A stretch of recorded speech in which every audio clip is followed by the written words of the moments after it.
சாய்பாபா படத்தை வீட்டில் வைத்து வணங்கலாம். அப்படி வீட்டில் வைத்து வணங்கும் போது கிடைக்கும் நன்மைகள் என்ன தெரியுமா? மனதுக்கு அமைதி கிடைக்கும், குடும்பத்தில் மகிழ்ச்சி அதிகரிக்கும். சாய்பாபாவின் ஆசி வீட்டில் அனைவருக்கும் கிடைக்கும்.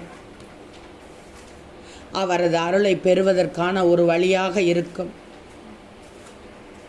ஆனால் இறந்தவர்களின் படங்களை பூஜை அறையில் வைக்கக்கூடாது. அதுவும் அவருடைய பக்கத்தில் வைக்கக்கூடாது.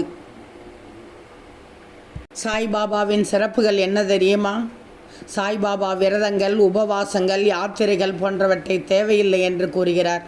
பிறர் மனம் புண்படாமல் நடந்து கொண்டால் பாபாவின் அருள் கிடைக்கும்.